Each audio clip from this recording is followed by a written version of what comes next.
الإحياء والإهتداء بهدي السلف الصالح إلى أرواح والدينا وأمواتكم وأماتنا وأماتكم وأمات مسلحاتنا خاصة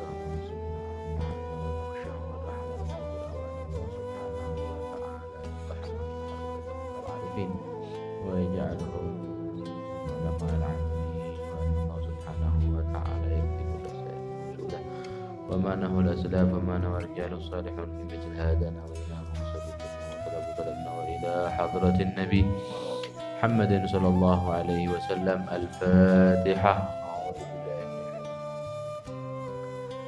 الرحمن الرحيم مالك يوم الدين إياك نعبد وإياك نستعين اهدنا الصراط المستقيم صراط الذين أنعمت عليهم غير المغضوب عليهم ولا الضالين آمين. بسم الله والحمد لله والصلاة والسلام على رسول الله سيدنا مولانا محمد بن عبد الله وعلى آله وأصحابه ومن تبع سنته واقتدى بهداه. اللهم صل وسلم وبارك وكرم على سيدنا محمد إمام الأولين والآخرين وعلى آله الطيبين الطاهرين وعلى أصحابه المنتخبين من يومنا هذا إلى يوم الدين. أما بعد، قال المصنف رحمه الله تعالى ونفعنا به بعلومه في الدارين آمين.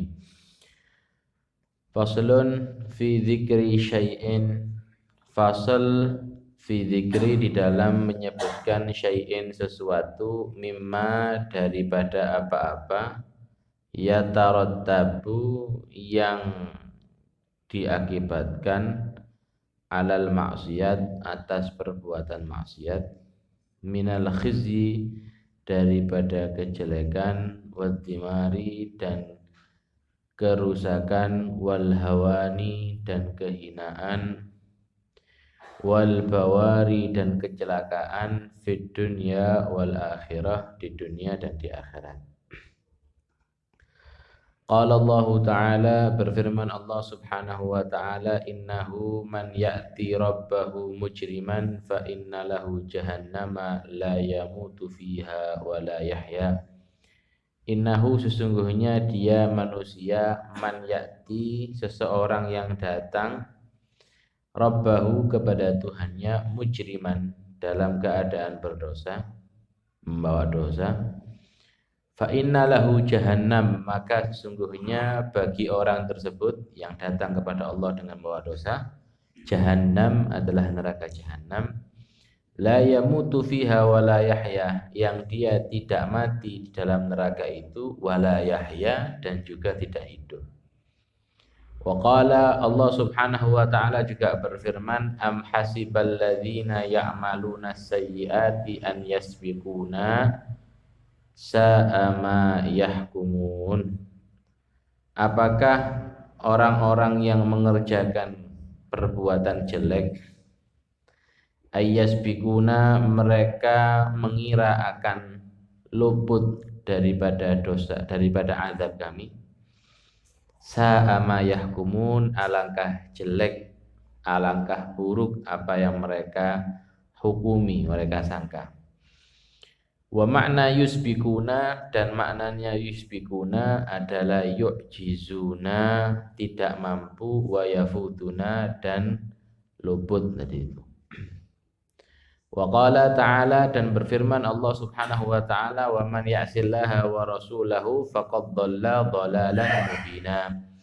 Siapa orang yang bermaksiat kepada Allah, bermaksiat kepada Rasulnya, faqad dhalla maka benar-benar dia telah sesat, dhalalan mubina dengan kesesatan yang nyata. Wa qala Rasulullah sallallahu alaihi wasallam dan bersabda Rasul sallallahu alaihi wasallam, la yazni zani tidaklah berzina orang yang sedang berzina, hina yazni ketika dia itu berzina, wa huwa mu'min dia dalam keadaan beriman.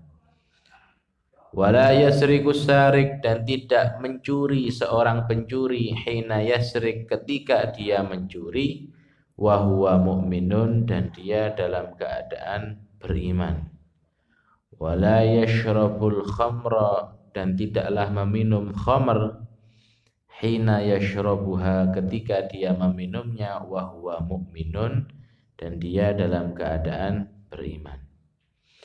Wa qala Rasulullah sallallahu alaihi wasallam, bersabda Rasulullah sallallahu alaihi wasallam, idza adznabal abdu dzamban, jikalau berbuat dosa seorang hamba, dzamban dengan satu dosa, kana nuktatan sauda, maka hamba tersebut akan mendapatkan nuktah, satu titik sauda yang hitam, fi qalbihi, dalam hatinya. Fa in taba, maka jika dia tobat, safa qalbuhu, akan menjadi bersih hatinya. Wa in ada, dan jika kembali, zada zalika, akan bertambah hal itu, yakni hitam-hitamnya itu. Hatta yaswadda qalbuh, sehingga menjadi hitam hatinya. Fadzalika, maka itulah maksud daripada firman Allah, kalla bal rana ala qulubihim ma kanu yaksibun, sekali-kali tidak demikian, sebenarnya apa yang selalu mereka kerjakan itulah yang membuat hatinya tertutup. Wa qala alaihi salatu wassalam, qaswatul qalbi min kathratidz dzunub, kerasnya hati itu dari sebab banyaknya dosa. Di sini Al-Imam Abdullah bin Alawil Haddad dalam fasal ini nerangkan tentang bahaya atau akibat yang diakibatkan oleh perbuatan maksiat. Jadi ketika seseorang hamba itu bermaksiat, itu nggak asal-asalan kemudian nggak ada efeknya, nggak akan ada akibatnya. Ketika seorang hamba itu bermaksiat kepada Allah Subhanahu wa Ta'ala, maka tentunya hal itu akan berakibat kepada seorang hamba tersebut di dunia maupun di akhirat. Nah, ketika seseorang itu bermaksiat, kemudian menentang Allah Subhanahu wa Ta'ala, melanggar aturan-aturan Allah Subhanahu wa Ta'ala, maka dia akan mendapatkan balasan. Apa itu balasannya? Macam-macam. Bisa nanti kehinaan, bisa kejelekan, bisa dia dianggap remeh oleh orang-orang di sekitarnya, dan puncaknya tentunya adalah azab daripada Allah Subhanahu wa Ta'ala. Dalam permualan ini beliau mengatakan, mengutip satu ayat Al-Quran, bahwasanya orang yang nanti di hari kiamat itu datang dengan membawa tumpukan dosa, maka tempatnya nggak ada lain adalah jahanam. Yang mana di jahanam itu la yamutu wa la yahya, dia nggak hidup juga dia nggak mati. Artinya apa? Ya wis gak urip gak mati. Lek mati enak wis. Ketika orang sakit, misalnya sakit parah, pusing, sakit perut, mungkin stroke, jantung, lambung, nasallallahu alafiyah, misalnya, ya. Ketika dia mati, sakitnya itu hilang semuanya. Gak ono wong mayit lara weteng ndak ono. Sampeyan takokno mudin sing bisa ngedusi. Tahu mayit sambatan ndase ngelu misale. Pas didusi misale, ojo banter-banter, Din. Ndasku iki lara misale. Greges aku ojo nge banyu adem misale. Pernah seperti itu? Ndak pernah.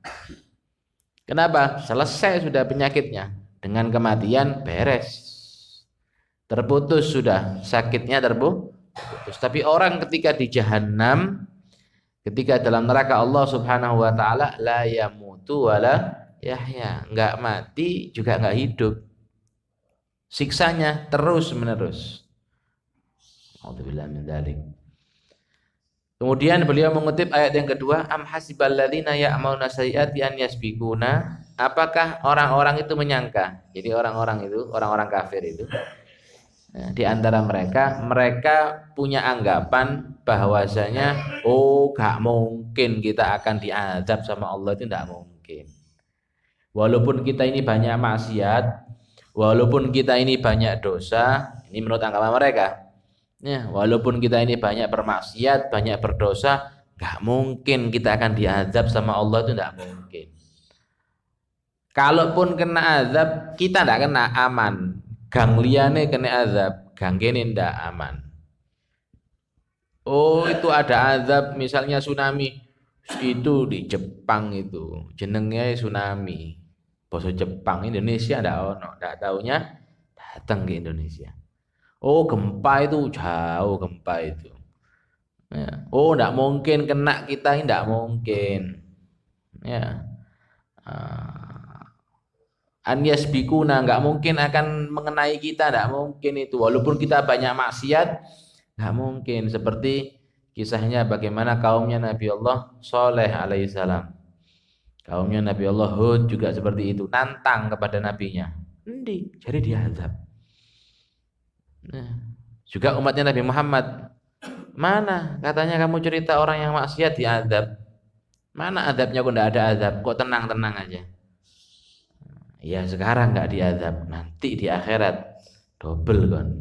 Ya. Wa qala ta'ala wa man ya'sillaha wa rasulahu faqad dhalla dhalalan mubina. Siapa orang bermaksiat kepada Allah, maka dia telah berbuat perbuatan sesat yang kesesatannya itu nyata. Jadi kesesatan itu bukan hanya aliran sesat. Duduk hanya misalnya ngaku nabi, ngaku malaikat misalnya, atau aliran-aliran kejawen atau apa, itu bukan hanya itu aliran sesat itu. Kesesatan yang nyata itu termasuk juga musirrun alal ma'asi, terus menerus dalam perbuatan maksiat dan tidak pernah bertobat, itu juga bentuk perbuatan sesat.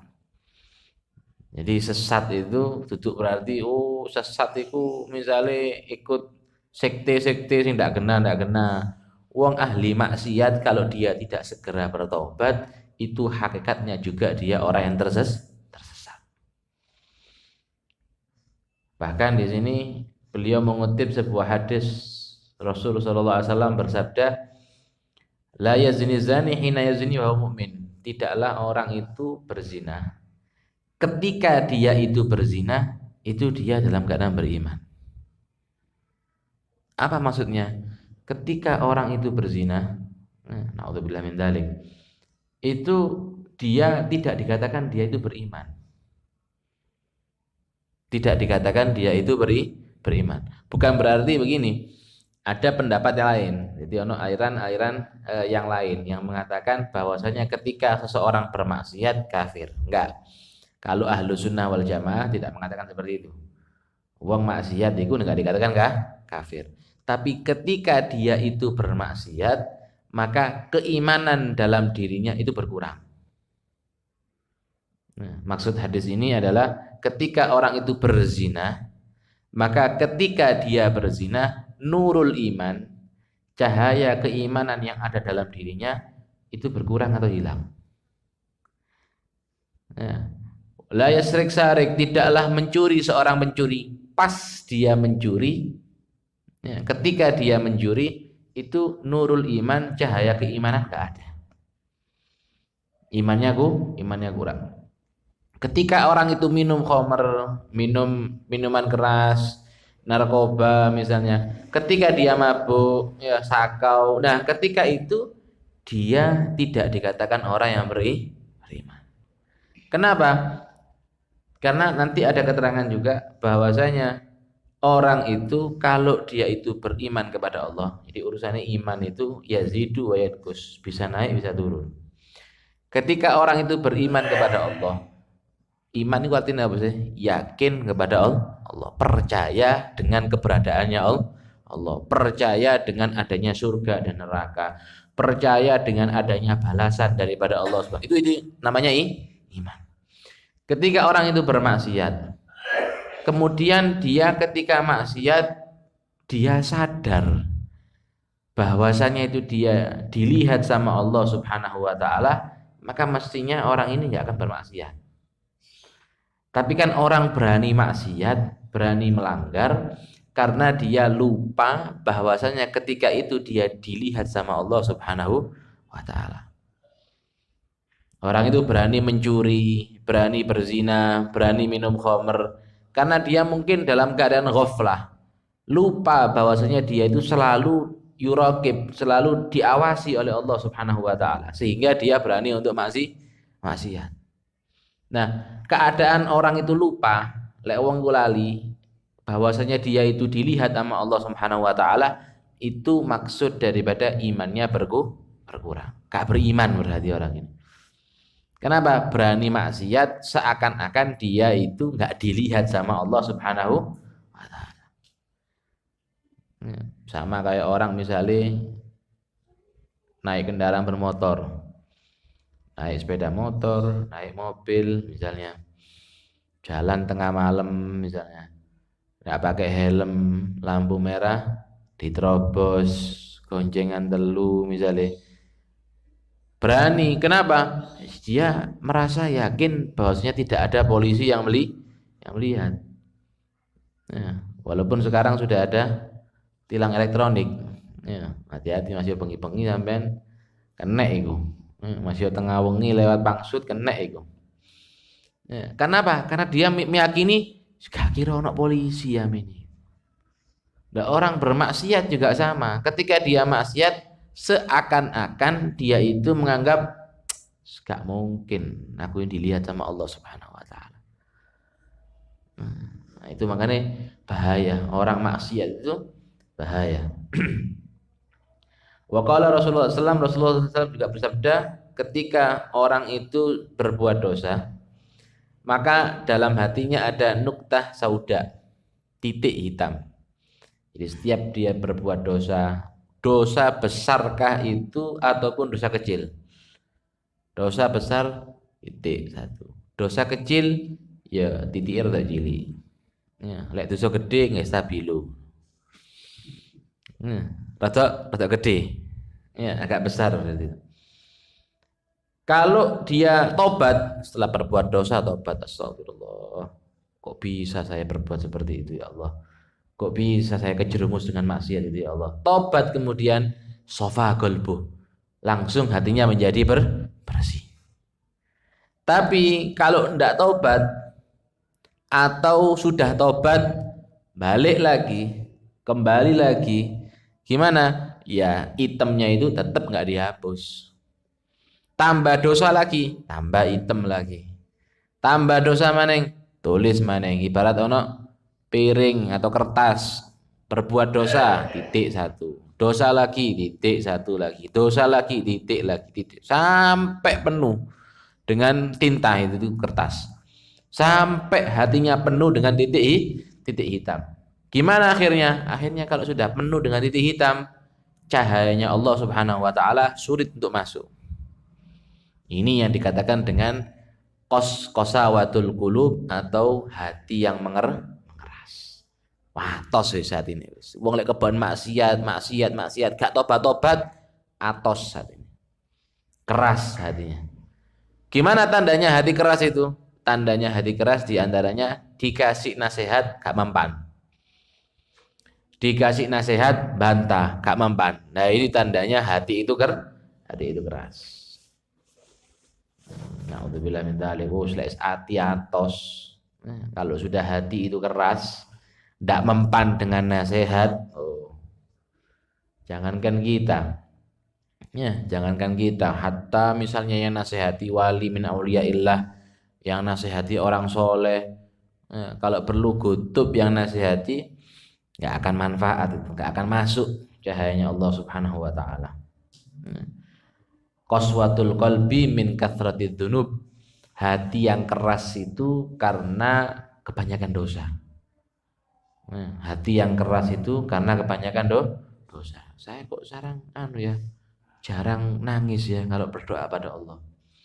Mas yo eling dosa itu jarang nangis misalnya. Ya itu mungkin tanda hati kita keras. Terlalu banyak maksiat.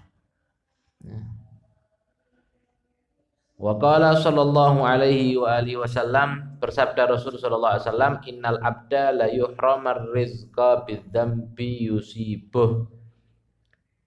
Innal abda, sesungguhnya seorang hamba, la yuhrama, benar-benar diharamkan, dijauhkan daripada rizq, bidzambi yusibuhu, karena sebab dosa yang menimpanya. Wa auhallahu ila Musa alaihi salam, dan berwahyu Allah kepada Nabi Allah Musa alaihi salam, ya Musa, wahai Musa, awwalu man mata min khalqi iblis. Wahai Musa, pertama daripada orang yang mati daripada makhlukku adalah iblis, la'anahullah. Li'annahu awwalu man asani, karena iblis itu adalah orang pertama, makhluk pertama yang maksiat kepada aku. Waman asani, dan siapa orang yang maksiat kepada aku, katabtuhu mayyitan, maka aku tulis dia adalah mayit.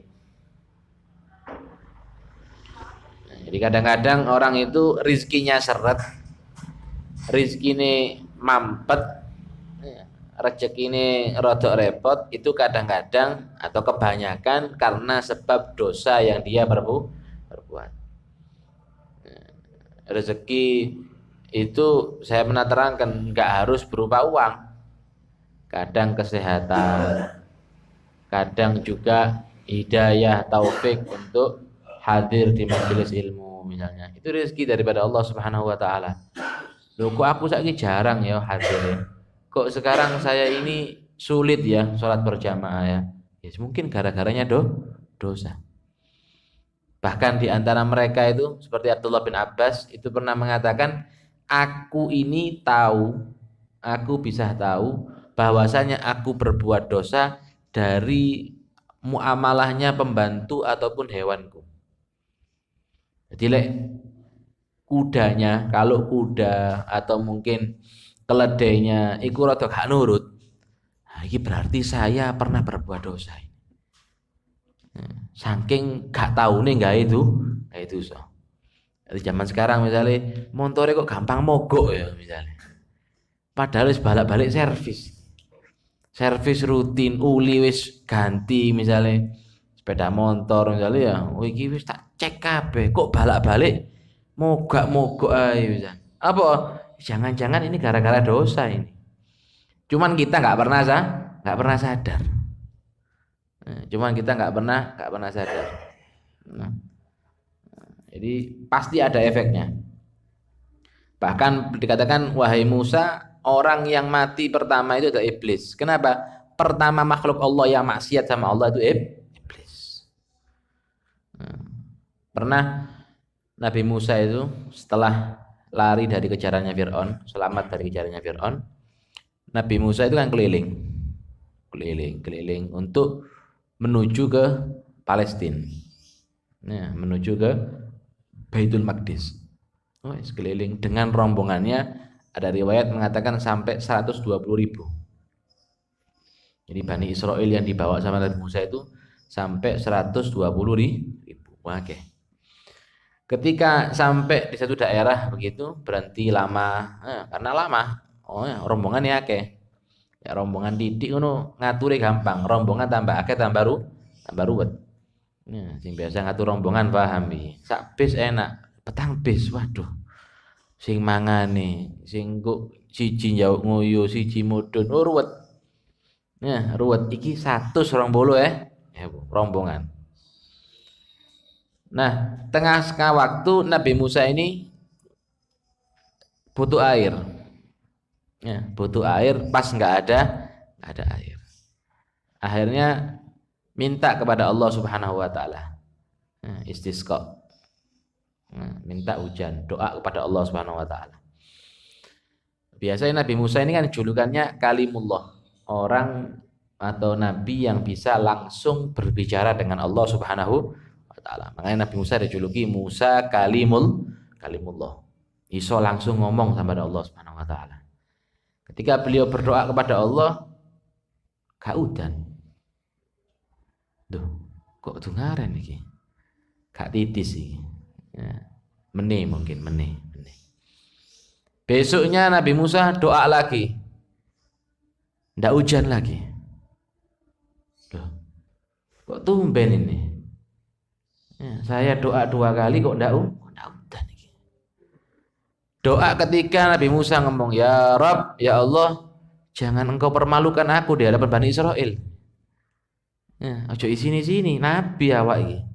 Ya, Rasul ini. Ini semuanya ini orang biasa ini. Saya ini Rasul. Ya, jangan engkau permalukan aku ya Rabb depannya Bani Israel ini. Jari iso ngomong ambil Allah, jari kalimullah. Kedokno udan ndak iso. Ya, jangan sampai seperti itu ya Rabb, ya Rabb. Minta betul-betul minta Nabi Musa ini. Akhirnya dibalas oleh Allah Subhanahu wa taala, wahai Musa, bagaimana mungkin aku akan menurunkan hujan kepada kamu sedangkan di antara kelompok kamu ada orang yang ahli maksiat. Sedangkan di antara kaummu itu ada satu orang yang ahli maksiat. Ya Rabb, ya Allah, terus gimana ini? Tunjukkan aku ya Allah. Ya, tunjukkan aku siapa orangnya. Tak usir sampai aku, kurang ajar. Gara-gara wong siji nyusakno wong 1.000. Kan gara-gara orang ini akhirnya tidak ada hujan. Tunjukkan pada aku ya Rabb. Kata Allah Subhanahu wa taala, wahai Musa, aku ini melarang orang untuk jadi namam, adu domba, adu-adu. Lho kok saiki aku adu-adu nang awakmu? Wong saya ini zat yang melarang orang untuk adu-adu. Lek tak dudukno nang awakmu lek aku adu-adu. Lah terus gimana solusinya? Ya apa caranya? Bagaimana saya bisa tahu 120.000 orang tahu yang maksiat dari mana? Kadang-kadang si ahli maksiat ya sarungan kupluan kadang-kadang. Takwan, sarungan kupluan tapi ahli maksiat. Gak harus serbanan kadang-kadang. Ya apa? Ya Rob. Gimana caranya? Akhirnya kata Allah Subhanahu wa taala, wahai Musa, kamu serukan kepada mereka. Wis bengok wis. Loh, bengok aja. Iya saiki ana mikrofon. Lah biyen 120.000 gak ana mikrofon ya Allah. Ya, ndak gimana saya bisa sampai tugasmu hanya menyeru, hanya berteriak kepada mereka, aku Allah yang akan sampaikan kepada hati kamu, hati mereka. Tugasmu hanya menyeru kepada mereka, adapun tugasku adalah menyampaikan suaramu kepada hati-hati mereka. Akhirnya mengok Nabi Musa. Aku ini sudah bermunajat, wahai umatku. Aku ini sudah bermunajat kepada Allah Subhanahu wa taala sebanyak 3 kali untuk turunkan hujan buat kita. Ini sudah kita dalam keadaan darurat ini, tidak ada air. Dan Allah tidak menurunkan ini hujan gara-gara di antara kalian ada satu orang yang ahli maksiat. Ayo sadar diri. Sing merasa ahli maksiat bangun, keluar dari barisan.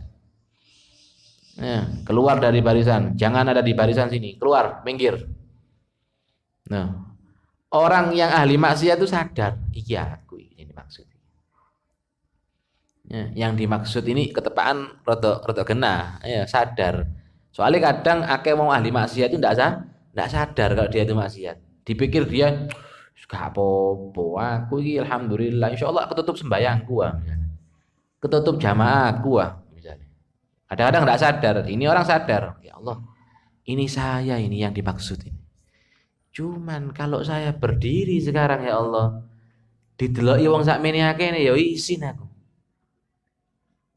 Kalau saya bangun sendiri, orang segini banyaknya satu Bani Israel, 1.000 lebih tahu, oh iki sing gare gak udan-udan iki. Penyakit iki. Ya, iki uler iki, ya. Tahu semuanya akhirnya ya Allah, ini yang bikin tidak hujan ini ya iki wong iki. Malu saya ya Allah. Akhirnya dia tetap berdiri atau duduk, kemudian ya turku ra'sahu, nundukkan kepalanya. Ya Allah, saya tobat ya Allah, tobat saya sudah. Ya, kalau engkau menyelesaikan ini semuanya ya Allah, saya tobat, saya tidak akan kembali kepada maksiat ini ya Allah. Benar-benar saya akan jadi orang yang tobat, jadi orang yang soleh. Subhanallah, setelah dia nundukkan kepalanya langsung hujan. Ya, langsung hujan. Kaget Nabi Musa. Uti diwara goro maneh. Loh, jari ini gak metu kok udan iki ya. Gak tepak omongan iki. Ya Rob, katanya ada orang ahli maksiat ya Allah. Ini tidak ada yang keluar, ini sekian banyak tidak ada yang keluar, kok sekarang hujan?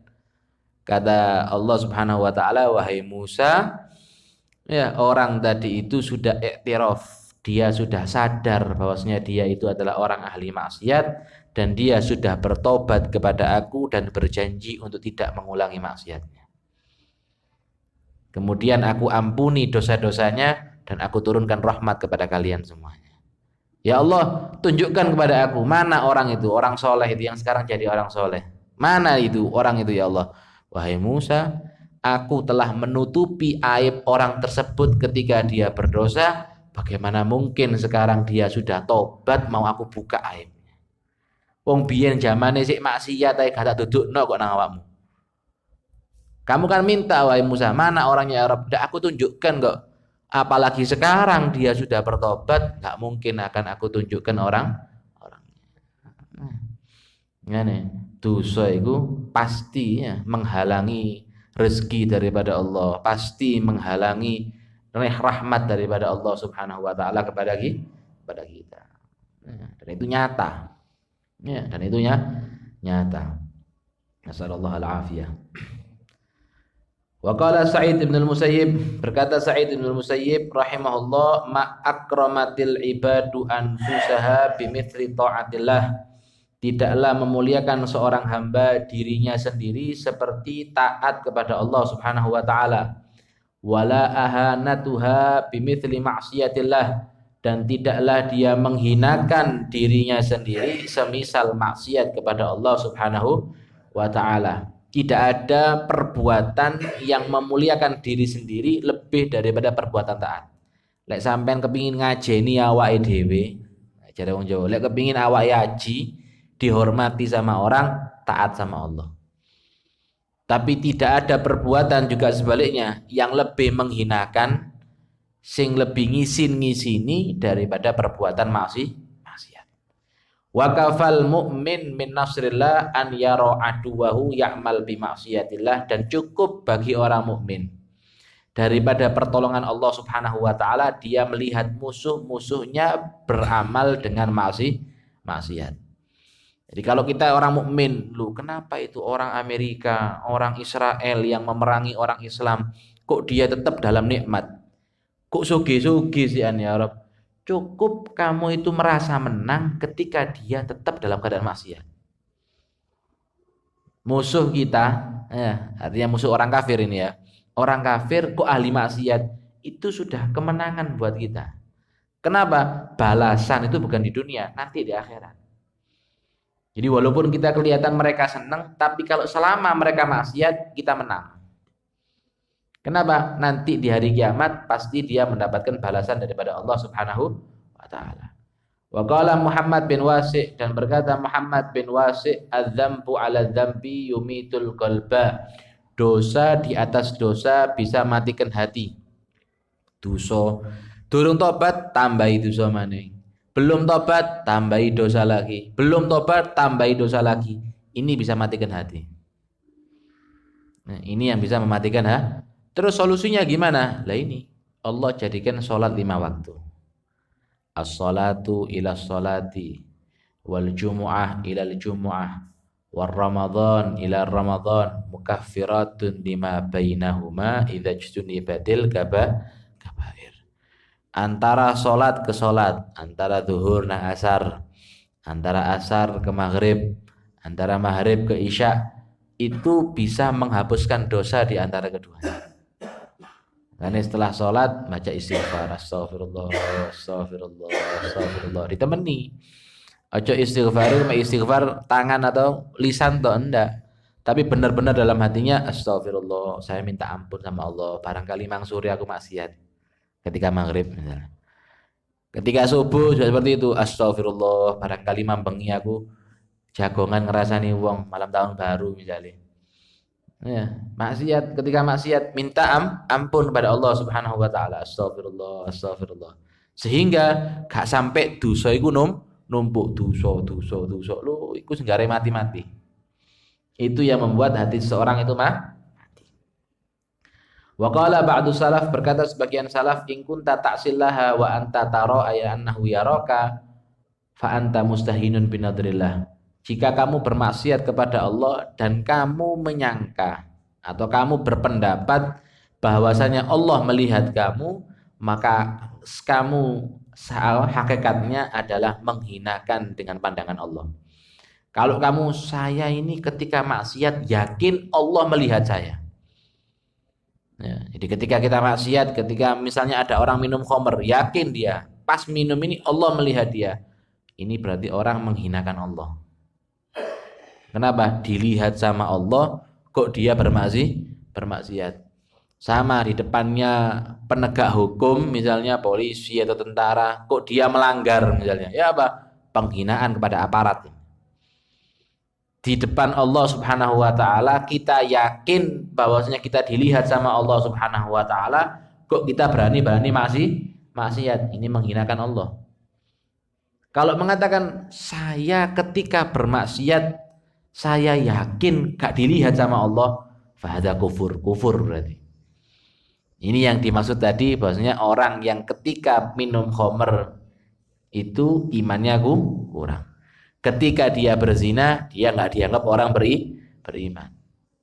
Nah, karena maksiat itu imma wa imma. Antara dia itu menghinakan Allah karena dia menganggap bahwasanya dia dilihat oleh Allah, ya, ngenyek nang Allah. Kenapa? Didelok Allah kok mani maksiat.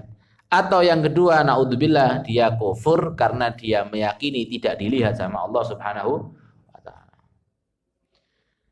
Wakila li Wuhaib bin Warad rahimahullah, dikatakan kepada Wuhaib, hal yajidu ladzatal ibadah man ya'sillah, apakah mungkin orang yang bermaksiat merasakan kenikmatan ketika beribadah kepada Allah? Qala la, enggak. Wala man yahimmu bil maksiyah, apakah mungkin orang yang ahli maksiat itu ketika sholat nikmat sholatnya? Apakah mungkin orang yang ketika ahli maksiat itu ketika zikir nikmat dalam zikirnya? Katanya Wuhaib, tidak mungkin. Jangankan orang maksiat, man yahimmu bil maksiyah, orang sing kepingin maksiat, durung maksiat, tapi punya kerentek, punya keinginan, kepingin. Enak ya mau ngombe khamr ya. Suwi dak ngombe khamr aku. Enak kepingin aku. Engko wis. Mari tahun baru wis engko nyoba. Enak ya orang berzina ya. Ben bengi koyo ngono ya, nikmat ya. Merasa nikmat atau kepingin untuk berbuat maksiat. Gak maksiat ini. Enggak minum khamr orang ini. Enggak berzina orang ini. Enggak nyuri, enak ya, dadi koruptor ya, sugih ya. Coba awak biyen jabat, sugih balik.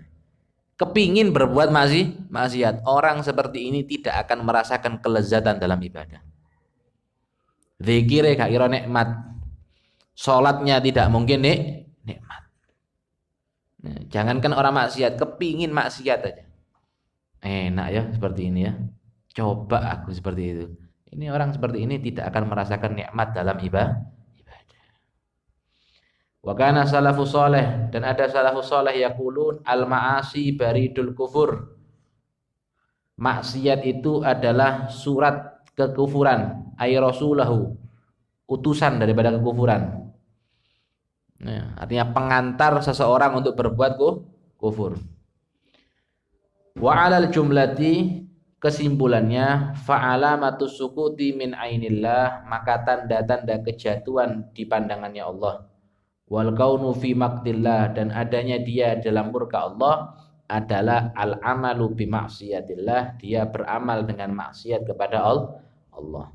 Fal musirru 'alaiha, maka orang yang terus-menerus terhadap maksiat, maqitur rahman, adalah orang yang dimurkai oleh ar-Rahman, wa waliyus syaitan, dan teman-teman daripada syaitan, wa baghidu ahlul iman, dan musuh-musuh daripada orang ahli iman.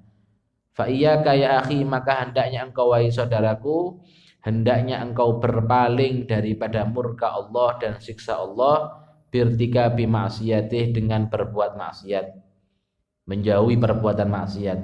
Wa mahma, dan barangkali da'atka nafsuka, nafsu kamu mengajak kamu untuk berbuat itu, fadzakirha, ingatkan nafsu kamu. Bittila'illahi alaik, bahwasanya Allah memperhatikan kamu. Wa nadharuhu ilaik, pandangan Allah kepada engkau. Wa khawwifha, takut-takuti nafsu kamu dengan apa-apa yang sudah dijanjikan oleh Allah bagi orang yang maksiat daripada azab yang pedih, siksa yang besar. Walau lam yakun firtika biha illa fawatu manazilis siddiqin, seandainya tidak ada di dalam orang yang bermaksiat itu kecuali kehilangan kedudukan orang-orang yang shodikin ataupun dijauhkan daripada pahala orang yang baik, lakana kafiya, maka itu cukup. Kaifa, bagaimana tidak, wa kafirtika biha al-ar wan nar, orang yang berbuat maksiat itu mendapatkan kehinaan dan neraka dan murkanya Allah dan murkanya yang la taqumu lahu samawati wal ard, murkanya zat yang tidak bisa bangun langit dan bumi kecuali karenanya. Nas'alullahal afiyata bimannih, mudah-mudahan kita mendapatkan afiah, kelindungan daripada Allah Subhanahu wa taala, dari bimannihi, dengan anugerah daripada Allah. Intinya kata beliau, ya, orang yang ahli maksiat itu adalah orang yang musuhnya Allah, temannya setan.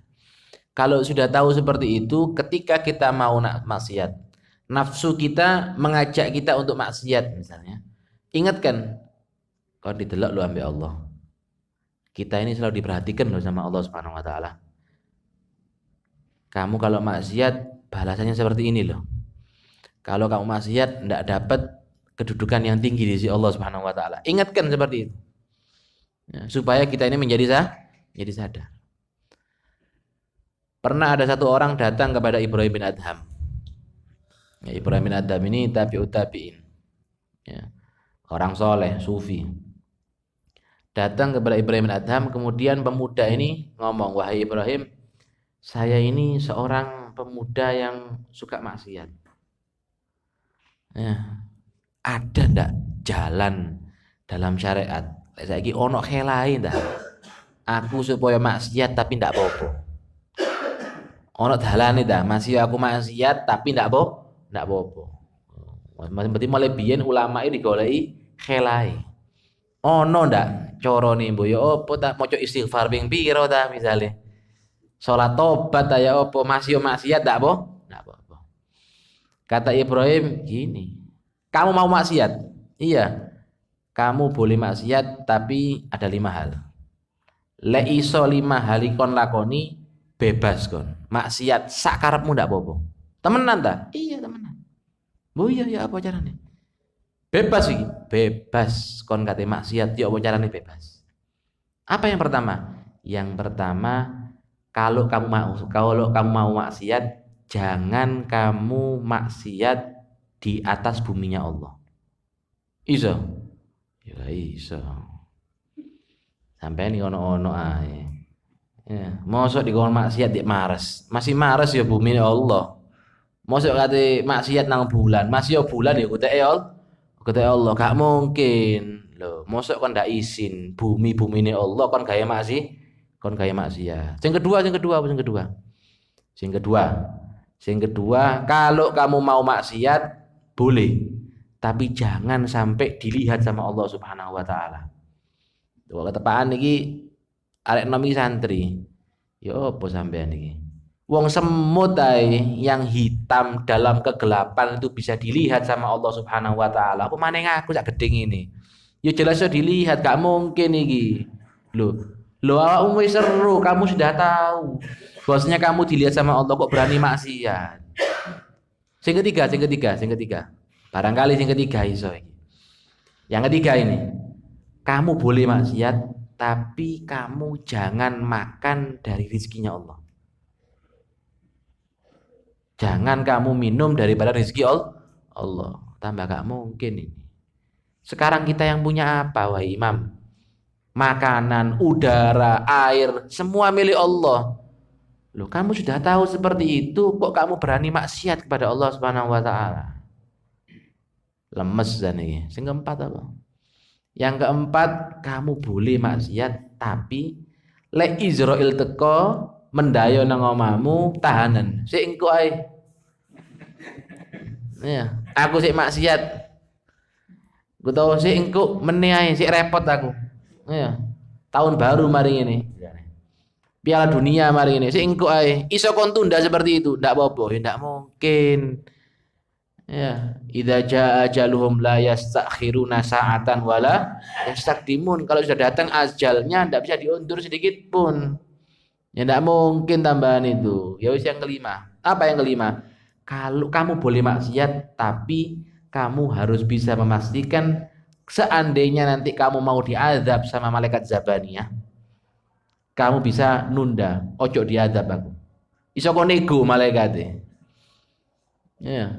Dipikir nggak isim ya. Iso kon nego iki malaikate. Ya ndak mungkin ini sudah malaikat Allah. La ya'sunallaha ma amarahum wa yaf'aluna ma yu'marun. Enggak maksiat, enggak juga menentang perintahnya Allah Subhanahu wa taala. Kalau kamu 5 hal ini enggak bisa, ya jangan kamu berani-berani bermaksiat pada Allah Subhanahu wa taala. Kemudian menangis pemuda itu taubat pada Allah Subhanahu wa taala. Mudah-mudahan kita jauhkan daripada maksiat pada Allah Subhanahu wa taala. Amin Allahumma amin.